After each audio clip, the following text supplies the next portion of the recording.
I still remember that night, the one everyone said would go down in company history.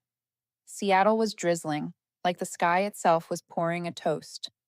The 27th floor of the Vital Metrics Tower glowed with golden light, reflections of raised glasses shimmering across the glass walls. A champagne cork popped, foam splashed straight onto the TV broadcasting the press conference. Someone burst out laughing. Serves that old screen right, I smiled, holding my glass of water.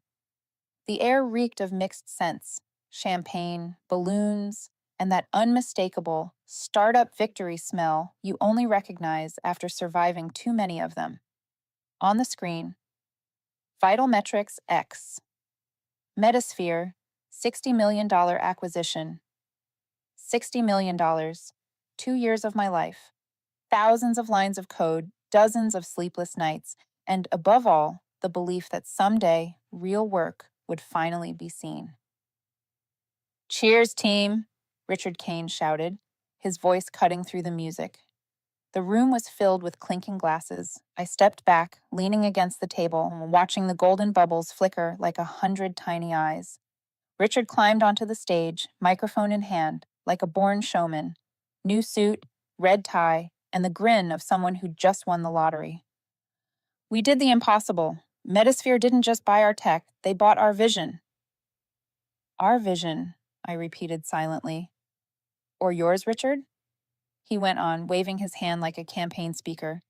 And of course, none of this would have happened without the incredible teamwork of everyone at Vital Metrics. Applause exploded. No one said my name, not a single word about the person who designed the analytics system, the very foundation that made Metasphere sign that $60 million check. Someone behind me whispered, "Emma must be proud right now." I turned, smirking. Yeah, proud. Like a bee watching someone brag about her honey. They laughed, but I wasn't joking. I was just tired.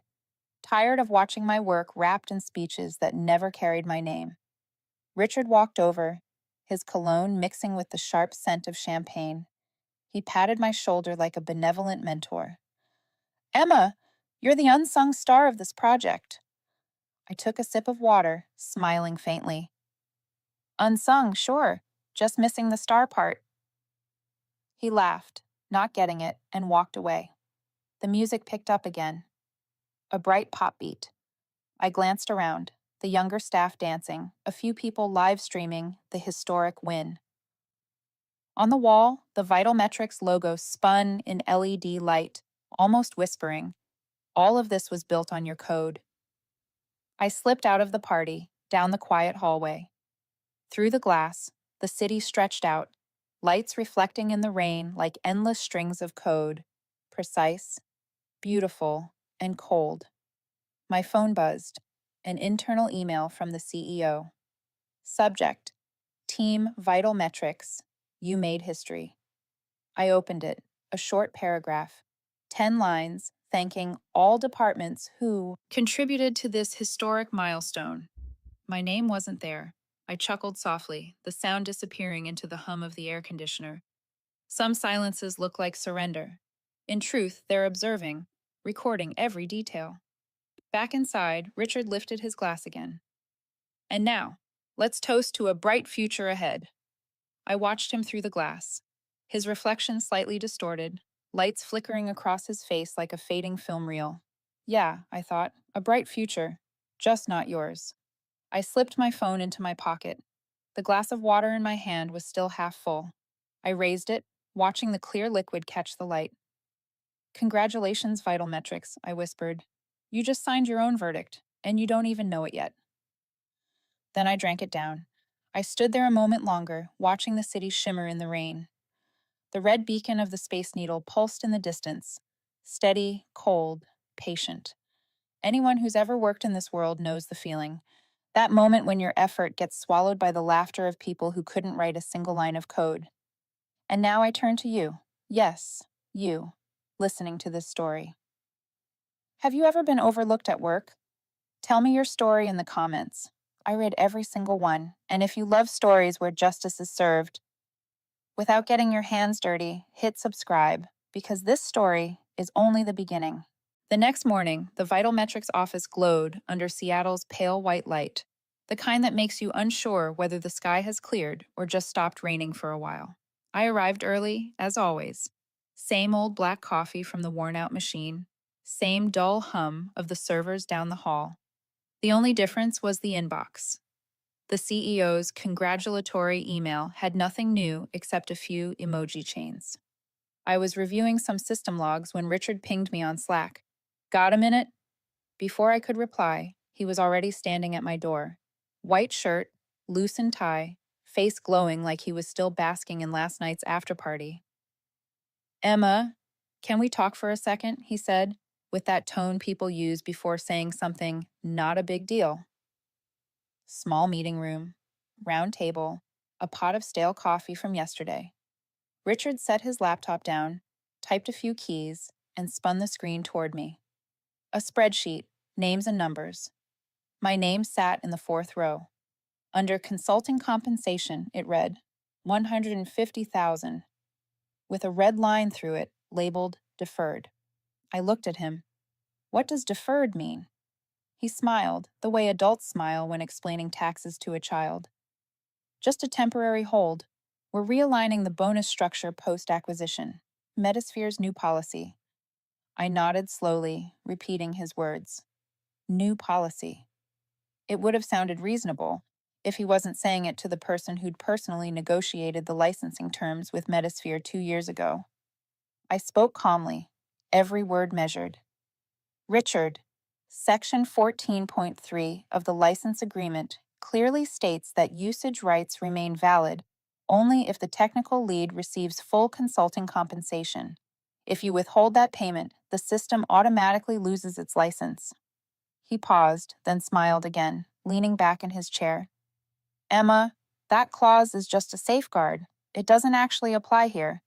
Even if it did, legally, the system belongs to the company now. You understand that, right? His tone was light, but his eyes carried that same smug confidence of someone who never reads what he signs. I didn't answer. I just glanced at his coffee cup. Dark liquid, thin oil swirling on top, like the surface film of deceit. Richard leaned back, fingers interlaced. Don't take this the wrong way, Emma. No one's denying your contribution. It's just policy. Don't make it personal. Personal? I echoed, almost laughing. 16-hour workdays. Nights debugging servers till 3 in the morning. 9-hour negotiation calls with Metasphere. Alone, because he'd gone golfing. And now, a $150,000 line struck through in Excel, all thanks to policy. I stood up, pushed my chair back into place, polite, precise. I understand. Policy. Richard smiled, thinking it was over. He had no idea that in my mind, every line of code, every clause he'd skimmed, every careless signature of his had just lit up like coordinates on a map, leading straight to the system's single point of failure. I went back to my desk. Outside the glass, Seattle was still raining. I opened the original licensing contract, the PDF I'd encrypted years ago. Vital Metrics Clause 14.3 Sci Exec V7. Every word pulsed like a heartbeat. The license remains valid only under continuous, compensated employment of the designated technical lead. Any interruption of compensation nullifies the license automatically.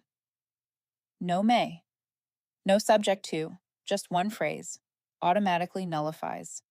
I leaned back, listening to the rain tapping steadily against the glass. Behind me, I heard Richard's footsteps leaving the room. Leather soles on wood, steady and smug. Each step sounded like another nail sealing the lid on the coffin he'd just built for himself. I wasn't angry. I didn't need to be. I just felt clear. Clear that they never saw me as someone to credit, only someone who kept the machine running. Clear that justice, if it ever came, wouldn't arrive through speeches, but through code, contracts, and the fine print they never read. At noon, the cafeteria buzzed with chatter. Everyone is talking about bonus day. I sat alone, listening. A young engineer grinned. I got 20 grand. Bet Emma got 3 times that. I smiled. Yeah, maybe. No one knew my 3 times was now a negative. That afternoon, I opened my private archive. Buried deep inside, slash contracts slash vendor metasphere, clause backups. I checked the original copy, confirmed Richard's digital signature, everything intact, untouched. I saved an additional backup to an external drive, then slid it into my desk drawer. The glow from my monitor reflected off the desk. Cold, blue, perfect. I whispered, not sure to whom. If they want to play policy, I've got clauses of my own. Outside, the rain grew heavier, and beneath that rain, I could hear the ticking of the wall clock. Slow, deliberate, patient. I knew, from that very second, the game had begun. Seattle that night was strangely quiet. Rain fell in fine threads, painting long streaks across the window. The whole city seemed to breathe softly, leaving a rare hush after days of noise. Only a few lights remained on in the vital metrics office. In the small room at the end of the hall, a monitor cast a cold blue glow. I sat there, leaned back in my chair, listening to the cooling fan hum, a steady sound like the heartbeat of a loyal machine. No anger left, no hurt. The feeling now was like a lake after the wind, still, but deep and cold. The licensing agreement lay open on the screen, the familiar title in the corner, Vital Metrics Licensing Agreement, Clause 14.3. My eyes rested on the sentence I knew by heart. License validity contingent on full compensated employment of the technical lead. Plainly put, if the licensee stops paying my consulting fee, the system license automatically becomes invalid. A dry, legal line, but a buried mine under the foundation Richard had never noticed. I opened another window, the folder with every project document. The structure was tidy like a map. Backups arrow, contracts arrow, vendor arrow, Metasphere arrow, clause. Backups. Everything was organized with intent, meticulous, like a go board where every black stone had 10 moves calculated in advance. The external drive sat beside the keyboard. Its LED blinked green. Clicks marked each completed file copy. Log by log, contract by contract, email by email, everything duplicated and sealed. This was not the act of revenge. It was simply the self-defense of someone who understood the rules. They had policies. I had clauses. Outside, the rain fell steadily. Light splashed across the desk like scattered memories. In the corner, a framed photograph of a man with salt and pepper hair smiled kindly. Father. He had told me that silence at work is not always endurance. Sometimes it is the way you let others reveal their errors. I touched the frame lightly. It was cold, but somehow steady. I remembered his words, and I told myself I would not let them take what belonged to me. A notification blinked. Auto backup completed. I unplugged the drive, slid it into a padded case, and locked it in the drawer. The click sounded like a period at the end of a sentence.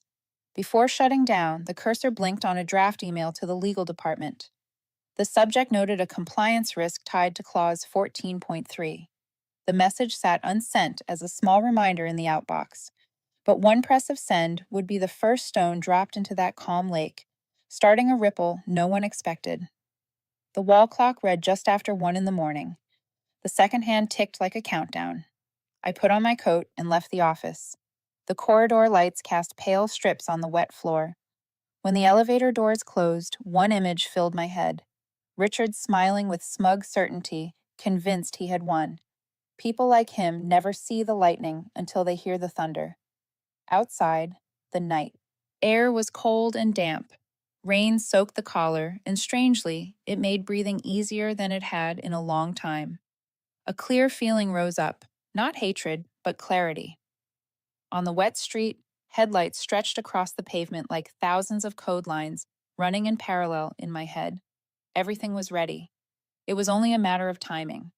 If Vital Metrics thought that clause was mere paperwork, they were about to learn that sometimes the smallest overlooked thing becomes the fatal strike.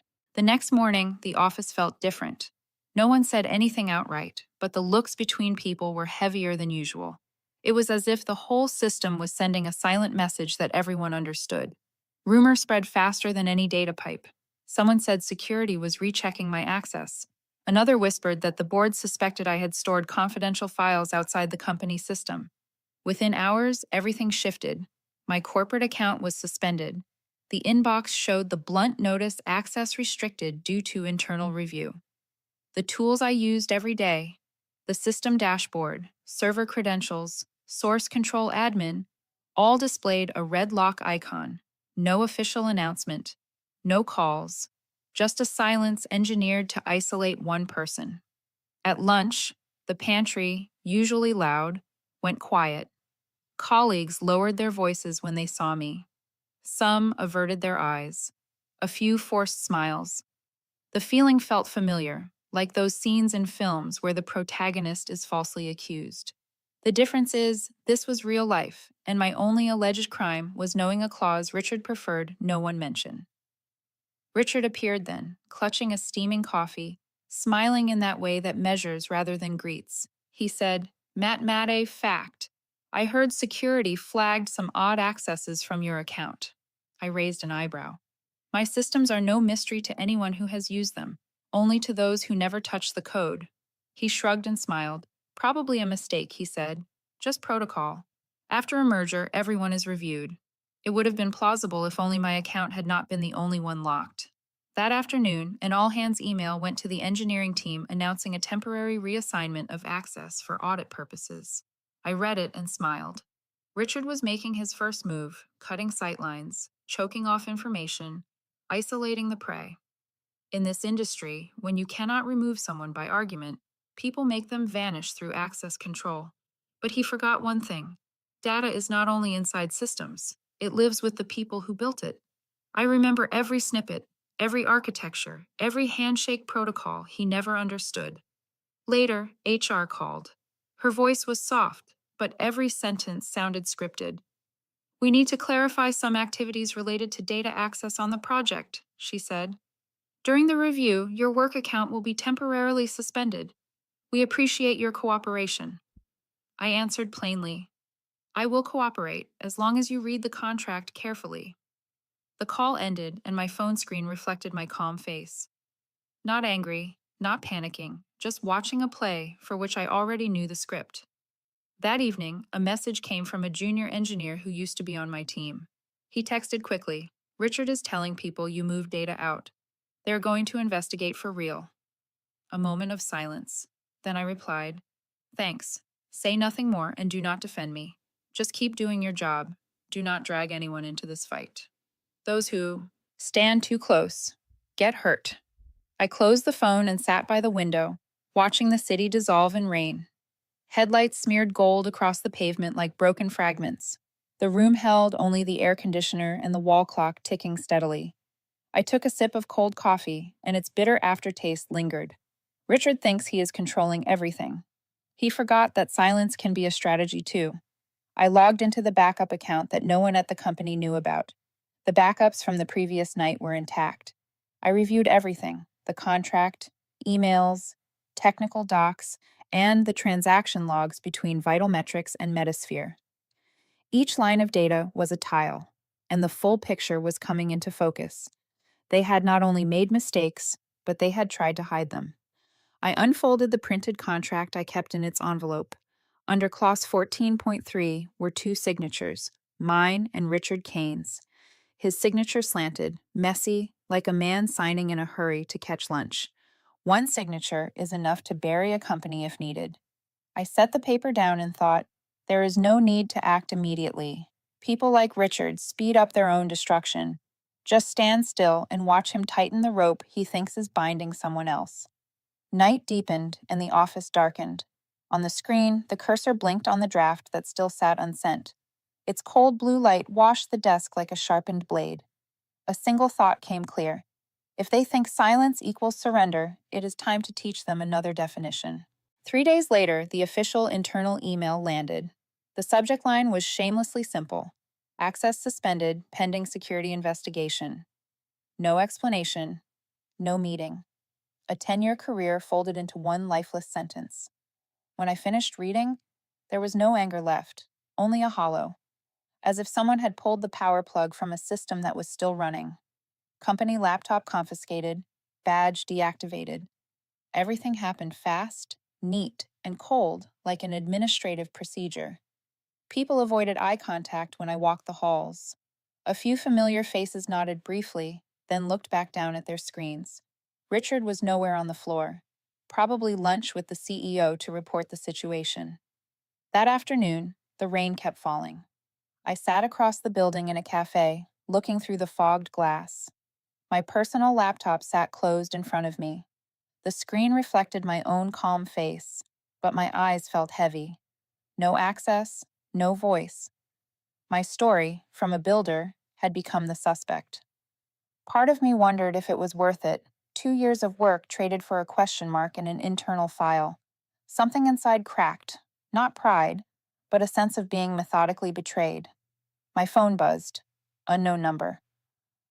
A woman's voice, measured and slow. Hello, this is Rebecca Stone, legal at Metasphere. Do you remember the contract negotiations 2 years ago? The name landed familiar. The short-haired woman who had insisted on Clause 14.3 during that online meeting. Yes, I said. I remember. Rebecca paused, then asked, I just received a copy of the signed contract with your signature, sent from your personal address a few weeks ago. Did you tell anyone at Vital Metrics about this? I smiled quietly. No, I said. I only wanted someone to know it existed. Rebecca's small laugh sounded less like joy and more like the weary sigh of someone who had watched too many contracts trampled. Do you realize they just put themselves in breach? She asked. I guessed so, but I do not want to rush things. I want them to walk themselves to the edge. Silence on the line for a beat. Then Rebecca said, in a low, steady voice, if Vital Metrics fails to pay that consulting fee, the clause kicks in and they lose the right to use the entire system. Outside, the rain drummed on the awning like data flowing through the old systems I used to monitor. Thank you, Rebecca, I said softly. Let them think I am gone. After the call, I sat very still for a long time. Watching the rush of people through the glass, I felt detached from that noisy world. A cafe, a cold cup of tea, and a contract waiting to be named.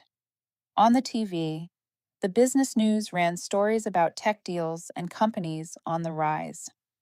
The anchor's voice made me laugh. Vital Metrics was described that way once, except their momentum was heading straight for a cliff. That night, the rain continued. I hung my coat, flipped on the light, and the small apartment filled with a quiet warmth. On my desk, my father's photo sat where he always did, the man who taught me how silence can be timing. I sat and traced the frame with my finger. He was right, I thought. When they want to believe you are weak, let them. That is when they are most careless. The laptop's blue glow flickered on the wall like breath.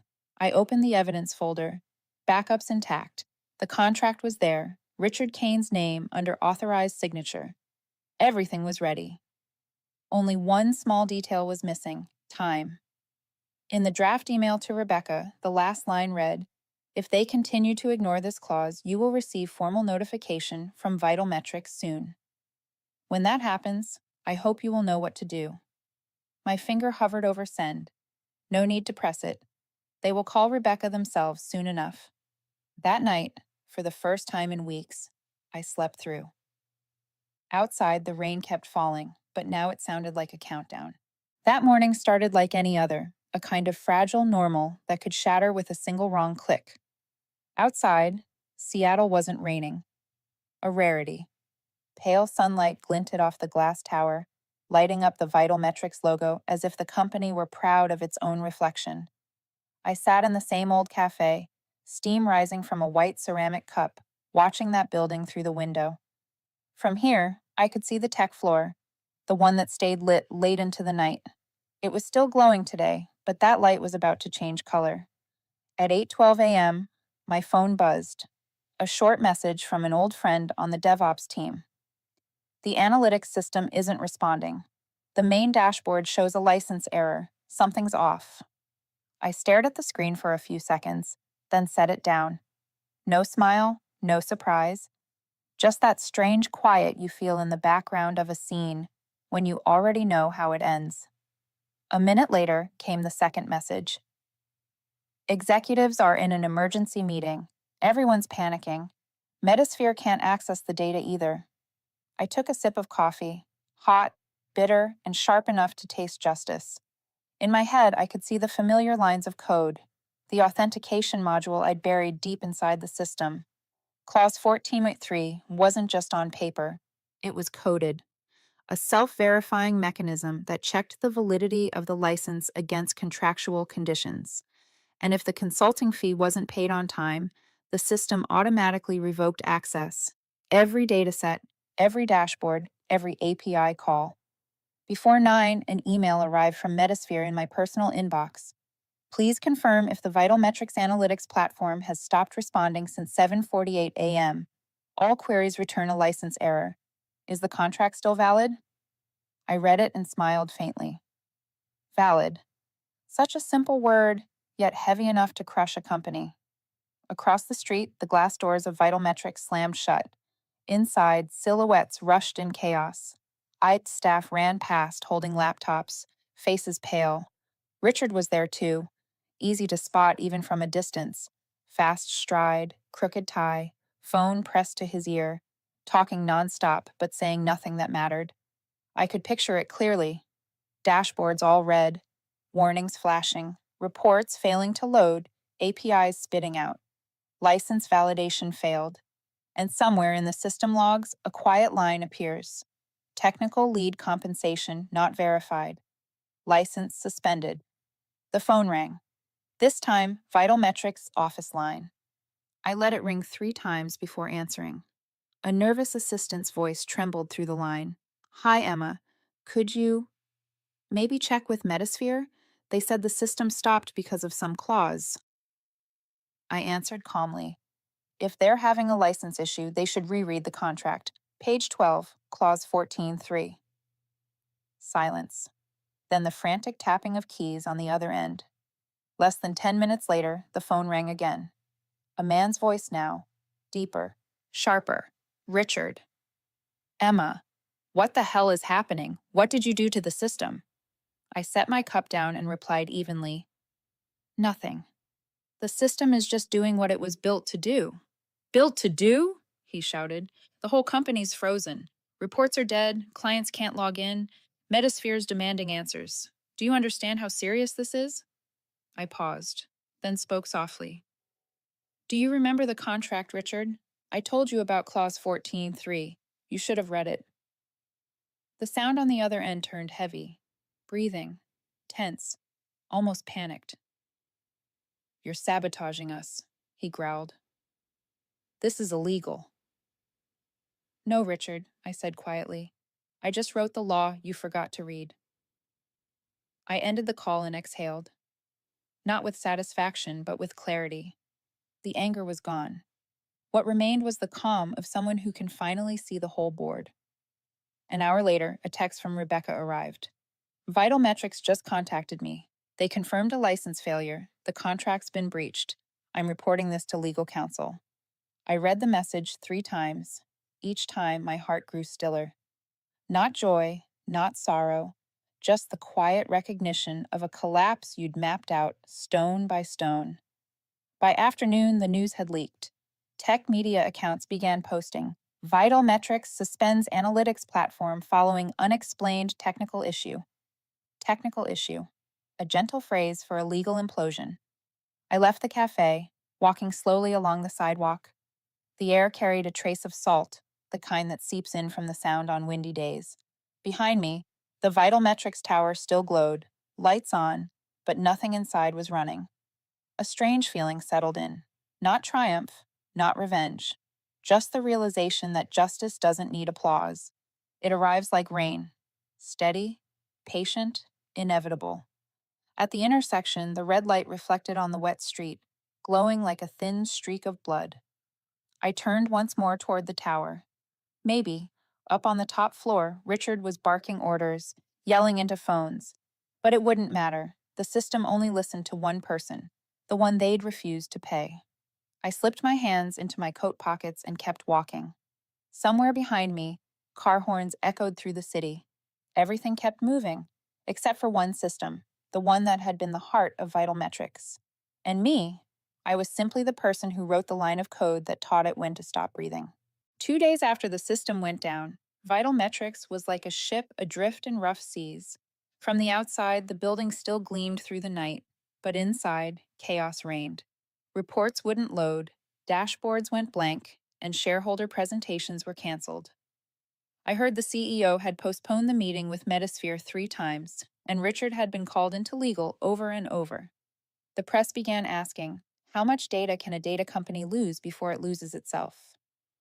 On the third morning, my phone rang. Unknown number, Seattle area code. I knew who it was before I answered. Rebecca's voice came steady and low. Emma, I'm at Vital Metrics headquarters. They're in an emergency meeting. Want the good news or the bad first? Surprise goes better with cold coffee, I said. She laughed softly. They're trying to fix the system by hiring an external engineering team. But per clause 14.3, that's invalid. Any operation during a breach counts as unauthorized access. And the bad news? I asked. Richard's blaming you. He says you planted that clause to extort the company. I was quiet for a few seconds. Steam rose from my cup, the bitter smell cutting through the air. Finally, I said, he's half right.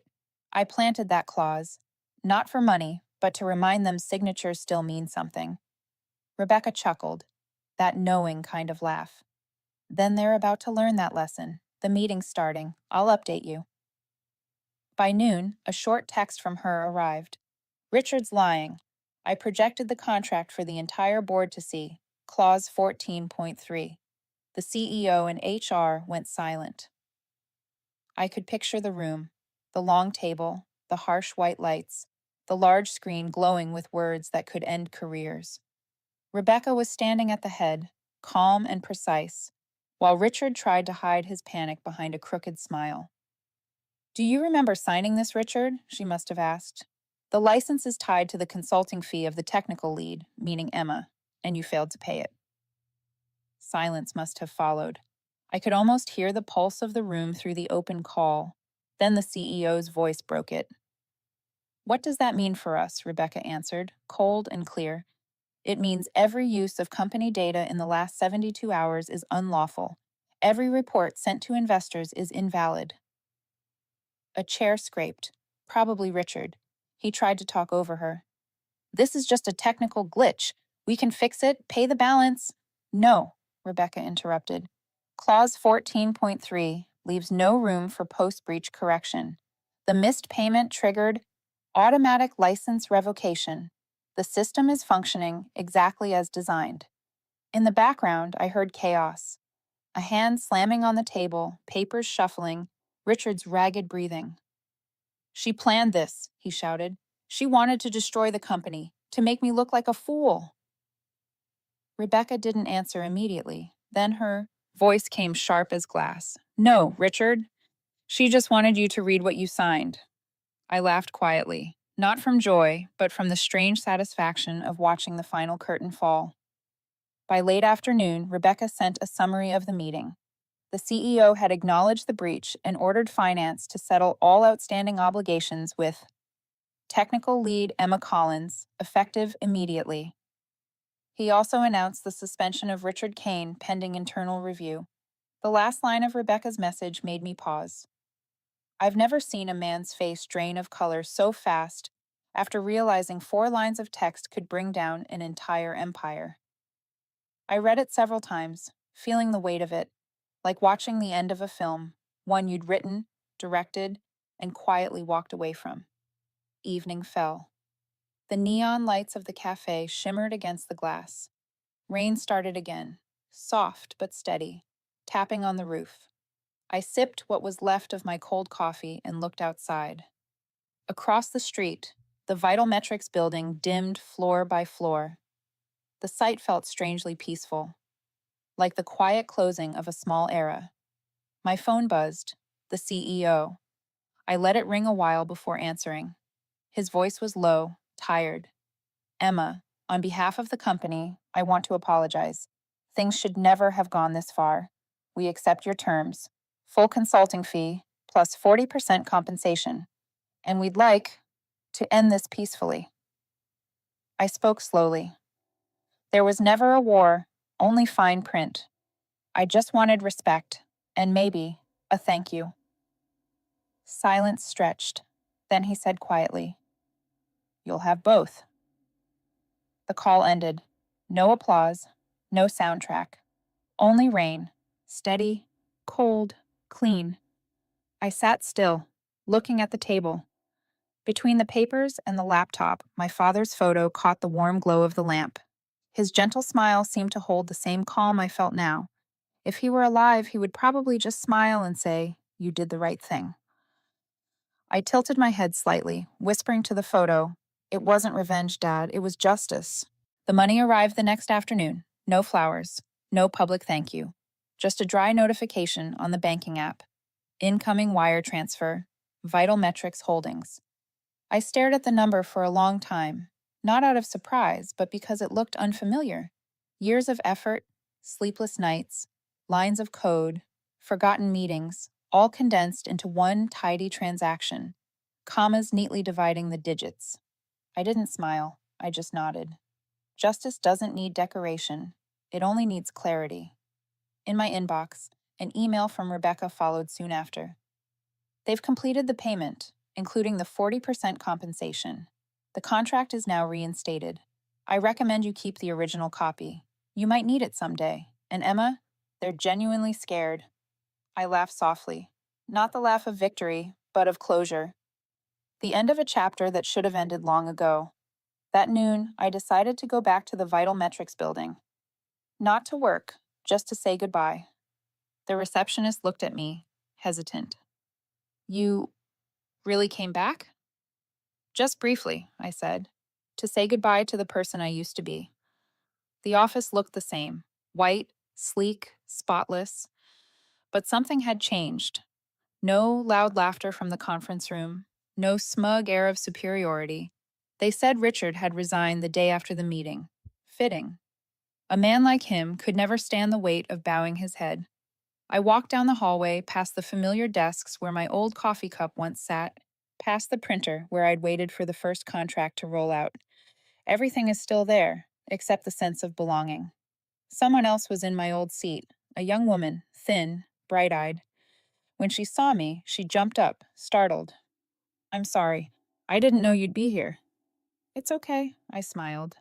"Just pretend I stopped by to wish you luck." I left a sticky note on the desk before walking out. "Don't let anyone forget what you've done, and if someone ever calls you just an employee, smile, because that means they're afraid it's true." When I stepped outside, sunlight spilled down the stairs, warm and blinding. It felt like walking out of a long storm and finally seeing the sky again. I turned onto the side street nearby. The same cafe still stood there, my usual window seat still empty. A hot cappuccino arrived, thick foam, soft aroma. This time I drank slowly, unhurried. No phone buzzing, no urgent messages, just voices, doors opening, wind slipping through the glass. For the first time in months, peace felt real.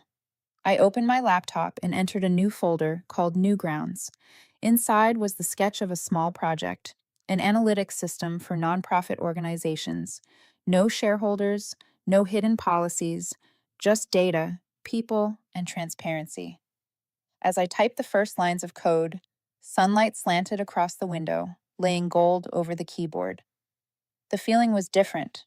Not to prove anything, not to fight anyone, but to build something better. My phone buzzed again. A message from Rebecca. "Just left Vital Metrics HQ. The CEO sends his thanks. For real. They're turning Clause 14.3 into a standard model for future contracts. Looks like you just taught a company how to respect." I typed back, "Maybe." And I learned how to leave without regret. A moment later, she sent another line. "We should meet soon. I have something interesting. An independent project." I looked at the screen and smiled, not rushing to reply. Outside, people walked by, living, working, chasing their own rhythms. Everything was normal again.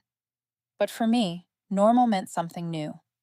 Not safety through repetition, but the freedom to choose when to work, with whom, and for what reason. I closed the laptop and stood up. Before leaving, I glanced back once. Outside, the sky was clear, sunlight stretching like a carpet toward a new chapter. In my mind, a familiar voice echoed, deep, calm, unmistakably my father's. Respect isn't given, Emma. It's earned. And today, you took back both. I smiled. For the first time, the smile carried no bitterness. A few months later, I left Seattle. That autumn city was still damp and cold. The rain still fell in fine threads like mist. Only this time, I carried no weight with me. A small suitcase, a few clothes, a hard drive of old data, and my father's worn notebook, all fit neatly into one simple bag.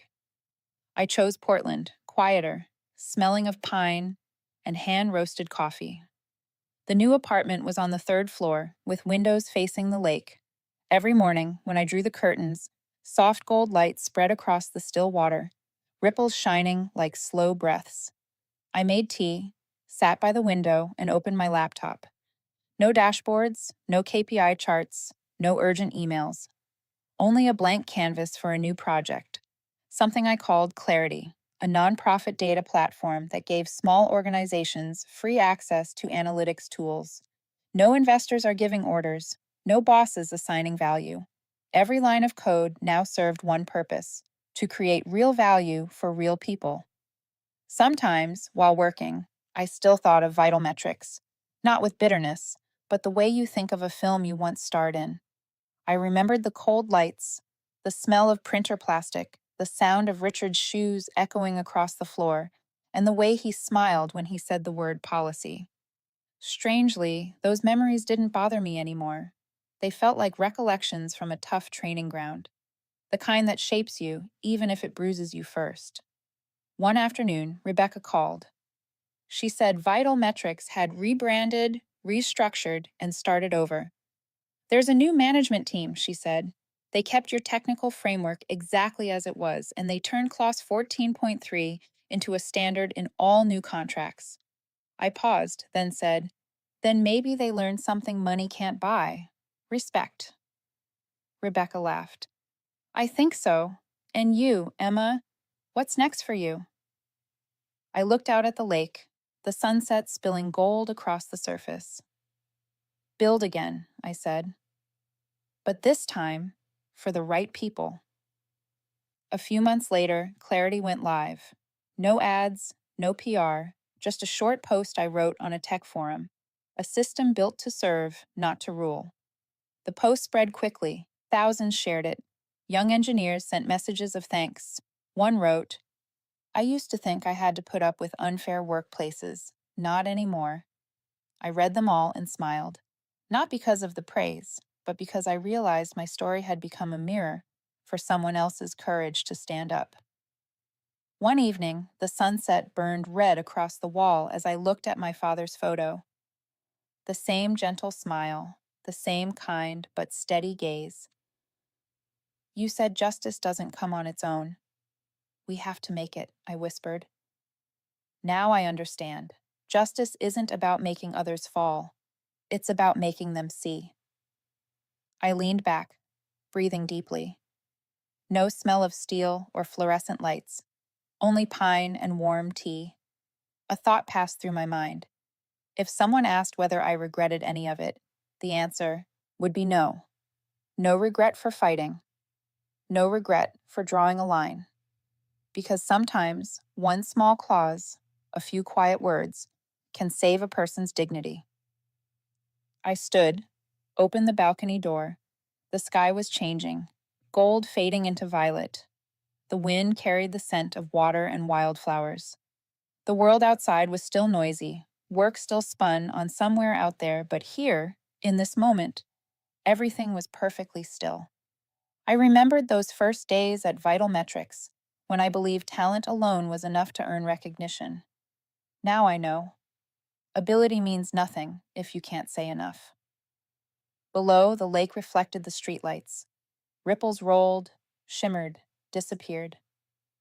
I whispered to myself, closing the story at last. Respect isn't a gift. It's something you build with your hands, guard with your mind, and defend with your pride.